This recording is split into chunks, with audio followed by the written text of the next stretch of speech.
مستورہ سے 22 کلومیٹر دائیں ہو جائیے ابوا کی وادی ہے. میں کئی بار ابوا گیا ہوں جہاں حضرت اماں آمنہ رضی اللہ عنہ قبر ہے, حضور پاک کی اماں جان کی. بھئی ہم تو کرامات اولیاء کے قائل ہیں نا, ہم تو وسیلے کے قائل ہیں. میں نے تو کئی بار اماں آمنہ کو بطور وسیلہ رسول اللہ کے دربار میں پیش کیا ہے. اللہ آپ کو لے جائے. بہرحال میں بات کر رہا تھا اماں آمنہ کا یہاں پر انتقال ہے. جو میں جملہ سنا رہا ہوں وہ کچھ اور ہے. حضرت عبداللہ کی قبر مبارک یہاں تھی, اور یہ قبر مبارک کب منتقل ہوئی جنت البقیع میں؟ یہ 1970 کی بات ہے. اس وقت جب مسجد نبوی کی توسیع ہو رہی تھی, ملک فہد رحمہ اللہ کے حکم پر, اس شخص نے جو مسجد نبوی کی توسیع کی ہے نا, اس کی تاریخ میں مثال نہیں ملتی. شاہ فہد کی قبر پر اب کروڑوں اربوں رحمتیں نازل فرمائے. اس نے کہا تھا کتابیں کھنگال لو حدیث کی, دیکھو رسول اللہ کے دور میں شہر مدینہ کی حدود کیا تھی. کہا ملک کیا کرتے ہو؟ کہا میں چاہتا ہوں جتنے ریال لگتے ہیں لگ جائے, جتنا سرمایہ خرچ ہوتا ہے ہو جائے, لیکن حضور کے دور میں شہر مدینہ کی حدود مسجد نبوی کا حصہ بنا دیں. آج مسجد نبوی کی 40 گیٹس ہیں, 40 دروازے ہیں, اور سارا شہر مدینہ زمانہ نبوی کا مسجد نبوی کے اندر ہے. سارا مسجد نبوی یہ اس وقت شہر مدینہ جو حضور پاک کے دور کا تھا. اس وقت توسیع میں حضرت عبداللہ کی قبر کی منتقلی کا سامنے واقعہ آیا. وہ قبر کہاں تھی؟ مدینہ منورہ. آپ میں سے کون کون سے خوش نصیب جا چکے ہیں؟ جو جا چکے ہیں ذرا ہاتھ بلند. ماشاءاللہ ماشاءاللہ, اللہ آپ کی برکت سے ہم سب کو لے جائے. آپ باب سلام سے, باب سلام کی طرف منہ کریں. آپ کے پیٹھ پیچھے جو 4 نمبر کی چھتری ہے نا, اس جگہ اتیمہ بنی نجار تھا. یہ حضرت عبداللہ کی قبر تھی. یعنی باب السلام کو منہ ہو, آپ کی پیٹھ پیچھے 4 نمبر کی چھتری. یہاں سے قبر مبارک کو منتقل کر کے جنت البقیع لے جایا گیا. یہ رسول اللہ کے والد شیخ احمد صالح نور جو حضور پاک علیہ الصلوۃ والسلام کی قبر کے رکھوالے ہیں, وہ جو خاص صفائی والے ہیں جن کا حال ہی میں انتقال ہوا, میری ملاقات ہوئی ہے, میں نے حضرت سے مصافحے کا شرف بھی حاصل کیا. یہ وہ شخص ہیں جو روزے نبوی کی صفائی بھی کرتے ہیں, خادم روزہ ہیں, اور انہی کو کہا تھا کہ اس قبر میں آپ داخل ہوں اور آپ سب سے پہلے ان کو اٹھائیں. بقول ان کے کہ کالے شمور بال تھے حضرت عبداللہ کے, اتنے, یعنی کندھے سے کچھ اوپر, اور 18 سال کے لگ بھگ کی عمر میں حضرت عبداللہ کا انتقال ہے. یاد رکھیں, حضرت اماں آمنہ کا انتقال 24 سال کی عمر میں ہے, جب رسول اللہ کی عمر 6 سال تھی. پتہ چلا حضرت عبداللہ اور حضرت اماں آمنہ رضی اللہ عنہما کی شادی 18 اور 17 سال میں ہوئی ہے. بچیوں کی شادیوں کو لیٹ کرنے والوں, کبھی اپنے پیغمبر کے والدین کی شادی پر بھی غور کر لینا. تو حضرت عبداللہ کے لیے وہ کہتے ہیں کہ میں نے یوں انگلی لگائی ان کے رخسار مبارک, 1400 سال گزرنے کے باوجود رسول اللہ کے ابا جان کا جسم ایسے تر و تازہ تھا, کہتے ہیں میری انگلی اندر چلی گئی اور وہ جگہ پھر دوبارہ ٹھیک ہو گئی. میں نے ڈیمانڈڈ اس شخص کی اس انگلی کو چوما ہے, بڑی ڈیمانڈ کر کے. حقیقت میرے دوستوں, میں بات جو کر رہا تھا نا اس میں حضرت عبداللہ کا ذکر تھا, اسی لیے میں نے چند باتیں سمجھائی ہیں. حضرت عبداللہ کو جب حضرت عبد المطلب شادی کے لیے مدینہ طیبہ لے کر جا رہے تھے, باپ بیٹا سفر میں ہے, مکہ اور مدینہ کے درمیان ایک خاتون کا بالا خانہ ہوتا تھا, اور وہ خاتون لوگوں کی مہمان نوازی کرتی تھی. وقت زیادہ تو نہیں ہو گیا میرا؟ آپ کا ذوق تازہ ہے؟ جس کا ذوق تازہ ہے وہ ہاتھ کھڑا کرے.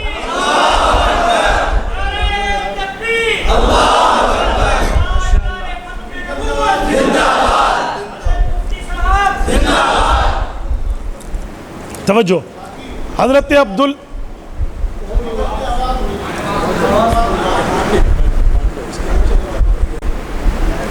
توجہ انشاءاللہ اب آئے گی, آ رہی ہے نا. حضرت عبداللہ اور حضرت عبد المطلب جا رہے ہیں، مدینہ طیبہ میں ہیں، راستے میں ہے مدینہ طیبہ کے، بالا خانے سے خاتون اتری، حضرت عبداللہ کا ہاتھ پکڑ کے اپنی طرف متوجہ کرنے لگی۔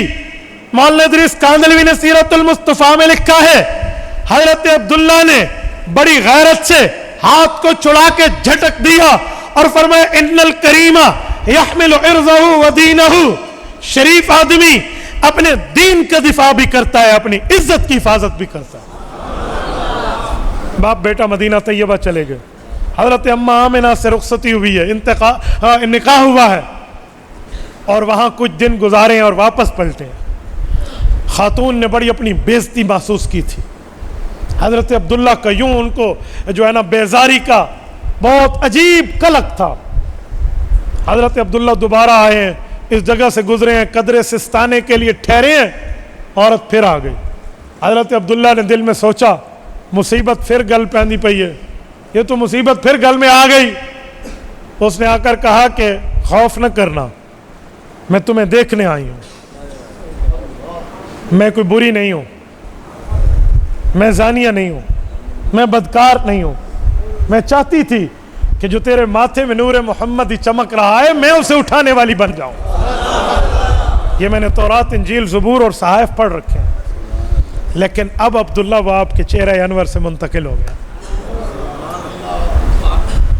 رسول اللہ آئے نہیں ہیں، آنے سے پہلے رسول اللہ کے ڈنکے بج رہے ہیں، آئے نہیں ہیں، رسول اللہ کا تعارف جاری ہے، آئے نہیں ہیں، آنے سے پہلے دنیا جان چکی ہے۔ میں نے بات کی تھی سیرت مصطفیٰ، میرے پاک پیغمبر چنے ہوئے ہیں، رب نے ایسا چنا ہے دنیا میں آنے کے بعد لوگوں کو جانا جاتا ہے، میرے پیغمبر کو آنے سے پہلے پہچانا جاتا ہے۔ میرے دوستو، رب کریم کا کرم، فضل، احسان، امتنان، اللہ نے یہ نبی ہمیں دیا۔ خدا کی قسم، بغیر مطالبے، بغیر اپلیکیشن، بغیر درخواست، بغیر اصرار، بغیر دعاؤں کے اللہ نے ہمیں حضور پاک کا امتی بنایا۔ آج کے جلسے کا میسج، پیغام، خلاصہ، سمری یہ ہے کہ ہم پیغمبر کی سنتوں کو اپنی زندگیوں میں زندہ کرنے والے بن جائیں، رسول پاک کی تعلیمات کو اپنی زندگیوں میں زندہ کرنے والے بن جائیں، اپنی نسلوں کو دین کے لیے تیار کریں۔ ہر نماز میں ہم دعا کرتے ہیں غیر المغضوب علیہم ولا الضالین، میرے مولا ہمیں یہود و نصارہ کے راستے پہ مت چلانا، پر ہمارے طور طریقے، تمدن، تہذیب، ثقافت، اطوار، لباس، شکل، حیات، تجارت، دن رات، اٹھنا بیٹھنا، بود و باش، کیفیت و حیت و حیثیت ساری یہود و نصارہ کے طرز پہ ہے، توبہ کیجئے اس سے۔ اور رات کو سوتے وقت وتر میں یہ وعدہ کر کے سوتے ہیں وَنَخْلَوْ وَنَتْرُكُ مَنْ يَفْجُرُكُ، کبھی ترجمہ پوچھ لو علماء سے، وَنَخْلَوْ علیحدہ ہوتے ہیں، وَنَتْرُكُ چھوڑتے ہیں اس کو، مَنْ يَفْجُرُكُ اے اللہ جو تیرا نافرمان ہے۔ یہ وعدہ کر کے سوتے ہیں، اور یاریاں خدا کی نافرمانیوں سے، اٹھنا بیٹھنا خدا کے نافرمانوں سے، تعلقات خدا کے نافرمانوں سے، تجارت، مدارات و معاملات و محبت و عقیدت خدا کے نافرمانوں سے۔ نہ میرے بھائیو، ایسا طریقہ اختیار کرو کہ اللہ کے فرما بردار بن جائیں، حضور پاک کے حبدار بن جائیں، صحابہ اہل بیت کے تابعدار و وفادار بن جائیں، یہ طریقہ اختیار کرنا چاہیے، ورنہ سننا سنانا کسی کام کا نہیں ہے۔ یہ فائدہ تب ہے جب کچھ عمل میں آئے، ورنہ مفتی عبدالواحد قریشی آیا، صدا کر کے چلا گیا، لوگوں نے سنا، واہ واہ کر کے اڑا دیا۔ قیامت میں اجر چاہیے تو عمل کرنے والا میں بھی بنوں اور آپ بھی بنوں۔ میں بات آخری کر کے بات ختم کر رہا ہوں، یہی بات کا پیغام آپ کو اور ہمیں علامہ محمد اقبال رحمہ اللہ نے دیا ہے۔ اے غافل یہ گھڑیال تجھے دیتا ہے منادی، اے غافل یہ گھڑیال تجھے دیتا ہے منادی، گردوں نے گھڑی عمر کی ایک اور گھٹا دی، عمل سے زندگی بنتی ہے جنت بھی جہنم بھی، عمل سے زندگی بنتی ہے جنت بھی جہنم بھی، یہ خاکی اپنی فطرت میں نہ نوری ہے نہ ناری۔ اقول قولی ھذا واستغفر اللہ وآخر دعوانا ان الحمد للہ رب العالمین۔